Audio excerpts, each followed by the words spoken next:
تھی اور جس کی وجہ سے کہیں نہ کہیں اسٹریس بھی ان کی موت کا ذمہ بنی. بے شک اللہ سبحانہ وتعالیٰ کی طرف سے موت تو برحق ہے, لیکن پہلے تو اس بات پر ہم سب کو ہی بہت تکلیف ہے, دکھ ہے, اللہ تعالیٰ ان کی مغفرت فرمائے. لیکن یہ جو آپ نے سوال کیا ہے, یہ سوال میرا خیال ہے آپ کی عوام کو یا ہماری عوام کو دینا بڑا ضروری ہے, کہ ہمیں لگتا ہے کہ جب آپ عروج پر پہنچ جاتے ہیں یا جب آپ ایک اسٹیٹس پہ آ جاتے ہیں, چاہے وہ فیم ہو, چاہے وہ آپ کچھ بھی اچیو کر لیں, تو بظاہر طور پر تو انسان کو یہ محسوس ہوتا ہے, دیکھنے والوں کو یہ لگتا ہوگا کہ بھئی ان کے پاس تو فیمس ہیں, یہ ان کے پاس تو پیسہ ہے, دولت ہے, لوگوں کی محبت ہے, لوگ ان کو چاہ رہے ہیں, اتنے فینس ہیں,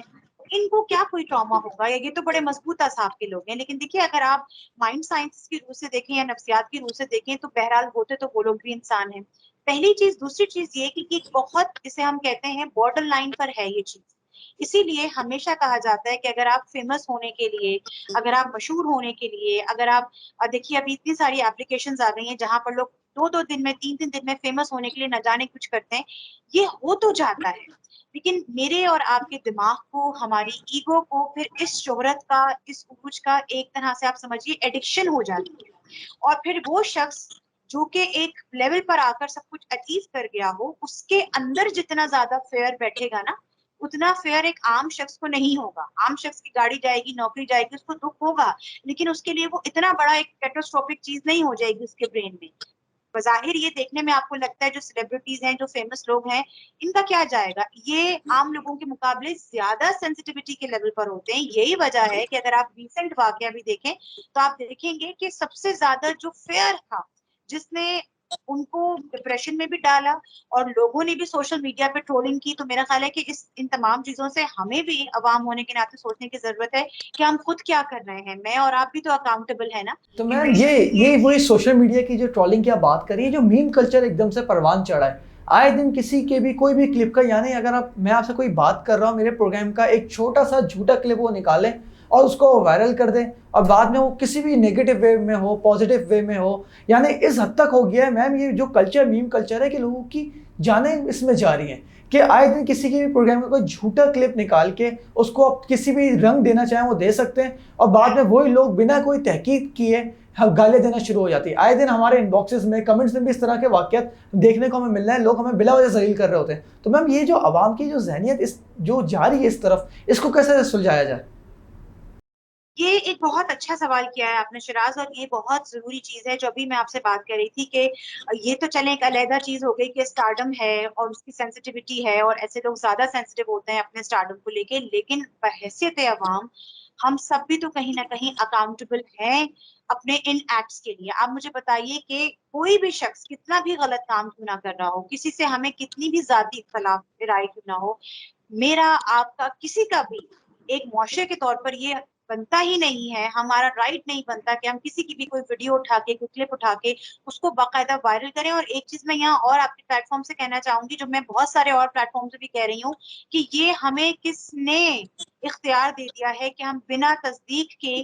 ہر چیز کو ٹرینڈ کا حصہ بناتے ہیں. آپ کو پتا ہے نفسیات کی دنیا میں یہ بھی ایک ڈس آرڈر ہے, یعنی اگر آپ کے ارد گرد یا آپ میں سے کوئی شخص یہ حرکت کر رہا ہے تو آپ یقیناً ایک نفسیاتی بیماری کی طرف جا رہے ہیں جس کا آپ کو علم ہی نہیں ہے. اور ایک چیز میں آپ کو ضرور کہنا چاہوں گی, بہت وثوق سے کہنا چاہوں گی, کہ پھر بچے گا کوئی بھی نہیں. ہم یہ سمجھتے ہیں کہ ہمارے ساتھ تو کچھ برا نہیں ہو رہا, یا ہمارے ساتھ برا کیوں ہو رہا ہے, ہم نے کیا کیا تھا, ہم نے بھی تو ان کو برا بھلا ہی کہا تھا, ہم نے بھی تو انہیں 2 گالیاں لکھی تھیں. اگر آپ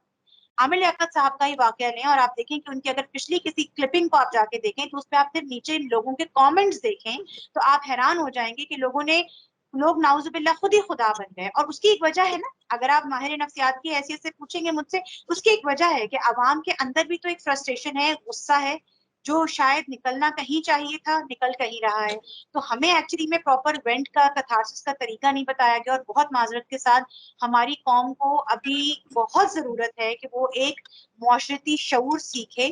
کچھ ایتھکس ہوتی ہیں جو مورل ایتھکس ہوتی ہیں, جس میں میرا آپ کا کسی کا بھی رائٹ نہیں بنتا. میں تو بلکہ یہ تک کہوں گی اگر آپ کے سامنے کوئی ایسی ویڈیو, ایسی کلپنگ آ بھی گئی ہے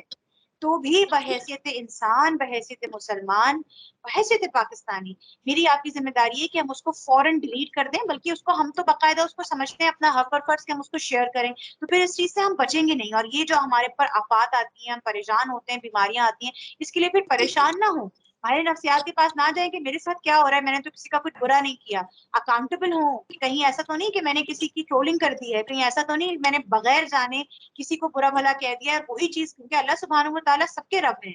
میں اور آپ فیصلہ نہیں کر سکتے. تو میرا خیال ہے کہ جو یہ واقعہ ہوا ہے شراز, یہ ایک طرف تو دکھ کا باعث بھی ہے, ایک طرف تو عروج اور زوال کی کشمکش کی کہانی بھی ہے, کہ میں اور آپ بیٹھ کے اب اسیس کریں کہ کیا عروج ہے اور کیا زوال ہے, اور اللہ سبحانہ و تعالیٰ ہم سب پر اپنا رحم فرمائے. لیکن یہ ایک چیز اور بھی میری اور آپ کی طرف انڈیکیشن کرتی ہے, وہ ہے اکاؤنٹیبلٹی. ہر شخص, ہر فرد جو سوشل میڈیا پر اس وقت بیٹھا ہے, وہ اکاؤنٹیبل ہے کہ وہ کیا شیئر کر رہا ہے. اور یہ میں آپ کو بتا دوں کہ اگر عامر لیاقت صاحب یا اور بہت سارے لوگ جن کو کہیں آپ نے ٹرول کیا ہے,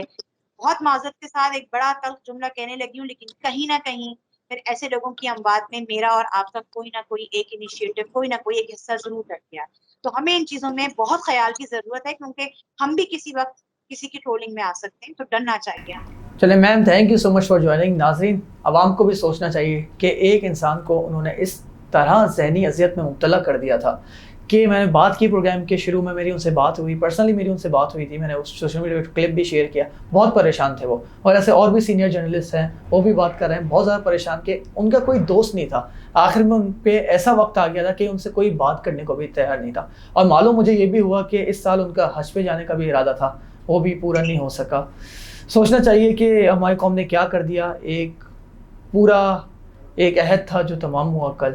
اب دعا میں ان کو یاد رکھیے گا. پروگرام پسند ہے, اپنا فیڈ بیک ضرور دیے گا. That's all for tonight. اللہ حافظ.